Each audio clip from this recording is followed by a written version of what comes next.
कहा कि तेरी जुल्फ़ों पे कसीदे भी लिखूँगा एक दिन, मेरी हालात की जुल्फ़ें तो समर जाने दे।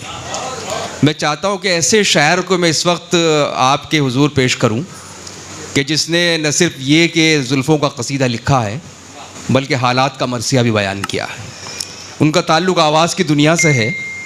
आकाशवाणी रेडियो से ऑल इंडिया रेडियो से वो बहुत दिनों तक वाबस्ता रहे और उनकी खूबी ये है कि उनके पास गज़ल का एक ऐसा तिलिस्मी लहजा है कि जिसे सुनकर और जिसे पढ़कर हमें अपने जज्बात और एहसासात से हम आहंगी का एहसास होता है।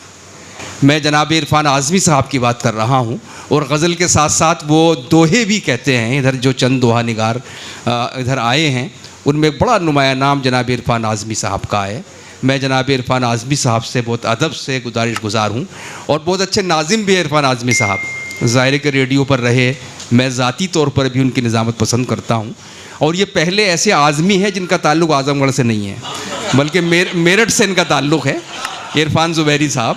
तो मैं इरफान आज़मी से गुजारिश करता हूँ तशरीफ़ लाएँ। नहीं, मैं ये अर्ज़ कर दूँ, हज़रत अंबर शाह वारसी ने कहा था कि इसमें आज़मी, इसमें तो जाने आलमी। तो यहाँ आज़म से, आज़मी से मुराद आज़म से है, ना कि आज़मगढ़ी। इसलिए बताया मैंने। और ये बहुत अच्छा किया मोइन मियाँ ने कि आज ये वजाहत कर दी। एक बात मैं कहना चाहूँगा तमाम शुअरा से कि ये कहा गया था कि इख्तसार से काम लें। गालिबन इख्तसार का मतलब उन्होंने तफसील ले लिया। बहरहाल बहुत आप सबसे सिर्फ गज़ल के मुख्तलिफ शेर कुछ पेश कर रहा हूँ।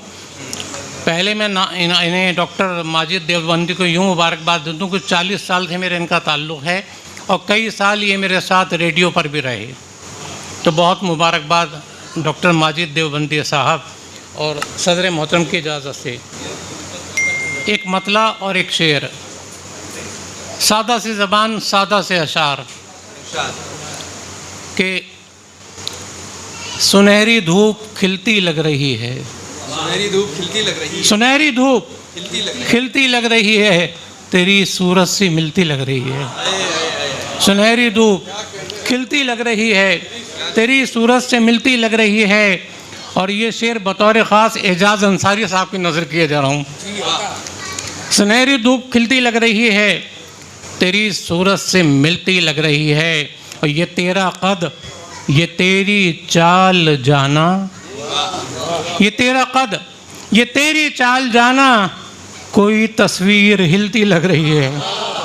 ये तेरा कद, ये तेरी चाल जाना, कोई तस्वीर हिलती लग रही है। और तेरा खुश हो के फिर नाराज़ होना, तेरा खुश हो के फिर नाराज़ होना। जी ज़रा मोहतरम चले जाएं। तेरा खुश हो के फिर नाराज़ होना, शहर से शाम मिलती लग रही है। तेरा खुश हो के फिर नाराज़ होना, शहर से शाम मिलती लग रही है। और एक मतलब 2-3 शेर और इजाज़त। अर्ज़ किया है कि डॉक्टर माजिद देवबंदी साहब, वारिस वारसी साहब, मैंने आपको सुना था बकौल एजाज़ पॉपुलर के। मैं ये देख रहा हूँ बहुत सारे चले गए यहाँ से पढ़ के। एजाज़ पॉपुलर ने बहुत अच्छा कहा है कि ये मुझको खबर है कि नहीं मुझ में कोई गुण, और लेकर के मैं आया हूँ यहाँ आज नई धुन, और तू अपनी गज़ल पढ़ के खिसकता है किधर को, मैंने तो तुझे सुन लिया, तू भी तो मुझे सुन। तो बराए करम सुन लें। अर्ज़ किया है कि गुमशुदा अहद की तस्वीर दिखाती है मुझे, गुमशुदा अहद की तस्वीर दिखाती है मुझे, एक मानूस सी आवाज़ बुलाती है मुझे, एक मानूस सी आवाज़ बुलाती है मुझे। और ये शेर देखें कि मैंने अहबाब को आईना दिखाना चाहा, तमाम अहबाब से माजरत के साथ, मैंने अहबाब को आईना दिखाना चाहा, वज़ादारी मगर आईना दिखाती है मुझे। मैंने अहबाब को आईना दिखाना चाहा, वज़ादारी मगर आईना दिखाती है मुझे। और उम्मीद है कि ये शेर आप अपने साथ ले जाएंगे कि इतनी शिद्दत से तुझे मैंने तो चाहा भी नहीं, इतनी शिद्दत से तुझे मैंने तो चाहा भी नहीं जितनी शिद्दत से तेरी याद सताती है मुझे। इतनी शिद्दत से तुझे मैंने तो चाहा भी नहीं जितनी शिद्दत से तेरी याद सताती है मुझे। और आखिरी शेर है क्या कहने कि जागना है कि कई काम अधूरे हैं अभी।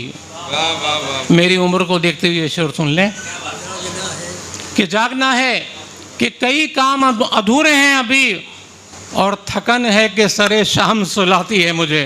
बहुत शुक्रिया, बहुत शुक्रिया। बहुत अच्छे क्या कहने हैं जनाब इरफान आज़मी साहब ने बड़ी खूबसूरत और बड़ी दिलनशी दिलफरेब शायरी से नवाजा। और अब मैं समझता हूँ कि इरफान आज़मी साहब के इस बात के बाद के शोराए कराम पढ़ कर जो जा रहे हैं वो सिलसिला मेरे ख्याल से रुक जाएगा अब। उनके बाद तालिब रामपुरी साहब इस मुशायरे की सदारत फरमा रहे हैं। उस वक्त चूँकि मुशायरा हमको तेज़ी से शुरू करना था, मैं उनके बारे में कुछ कह नहीं सका। तालिब रामपुरी साहब जदीद गज़ल का एक ऐसा नाम है कि जिन्होंने गज़ल को एक नया आहंग दिया है और इन्होंने अपनी पूरी उम्र जो है वो लफ्ज़ों के साथ, हरफों के साथ, कलम के साथ गुजारी है।